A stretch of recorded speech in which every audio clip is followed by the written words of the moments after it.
गबन उपन्यास का बार बार पढ़ने वाले हैं।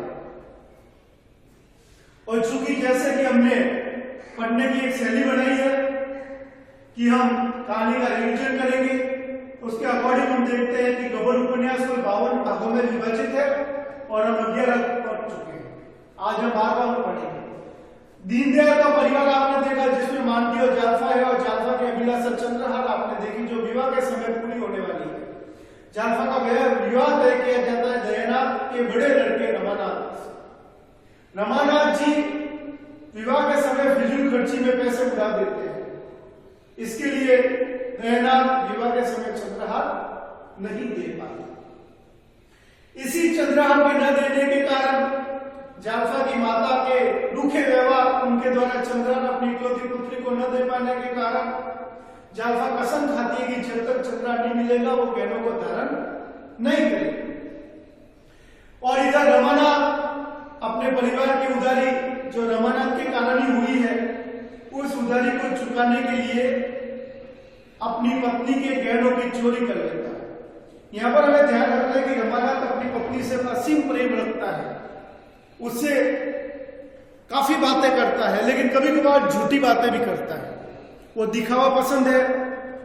अपनी पत्नी को उसने भ्रमित कर रखा है कि उसके परिवार के लोग बहुत ज्यादा पैसे वाले हैं, दयानाथ और रामेश्वर, और वो लोग पैसे होने के बावजूद जाल्फा को चंद्रहार बनाकर नहीं देते। इसी कारण जाल्फा अपने ससुराल पक्ष से रूखा व्यवहार करती है।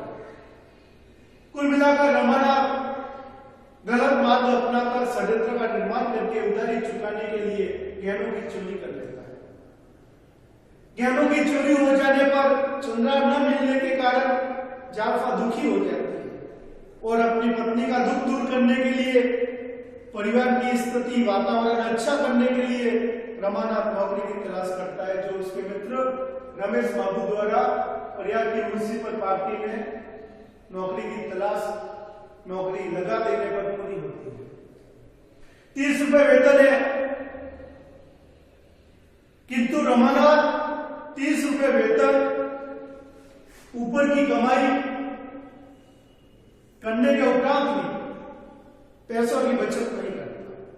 वो पूरे ऑफिस में जो भी रिश्वत के पैसे मिलते हैं उससे पूरे ऑफिस के लोगों को चाय पार्टी वगैरह देता रहता है, जिससे ऑफिस के लोग बहुत ज्यादा प्रभावित है उससे, क्योंकि वो चापलूसीपूर्ण व्यवहार भी करता है, उनके ऊपर पैसे वगैरह भी खर्च करता है।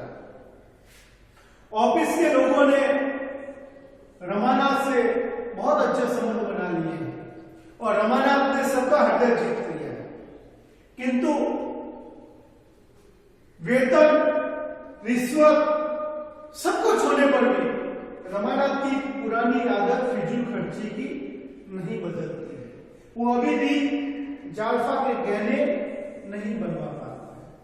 काफी महीने बीत जाने के उपरांत भी, 6 महीने 1 साल बीत जाने के उपरांत भी रमानाथ जाल्फा के गहने नहीं बना पाया।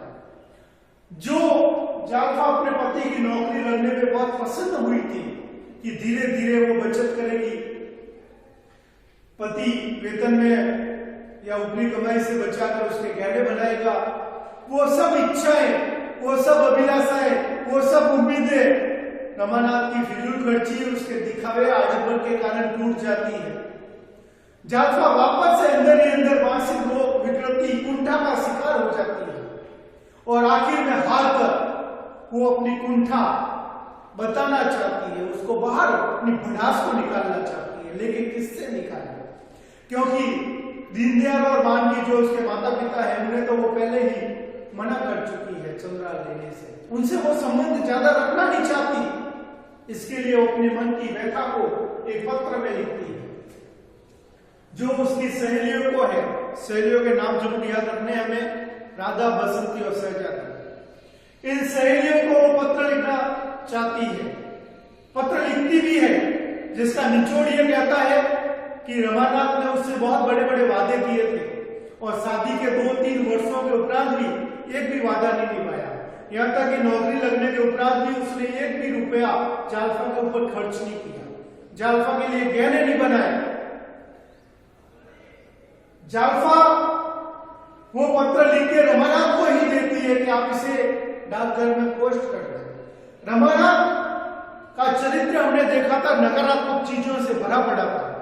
अब एक नकारात्मक चीज और हम देखेंगे कि वो शंकालु व्यक्ति है, संदेह करने वाला व्यक्ति है।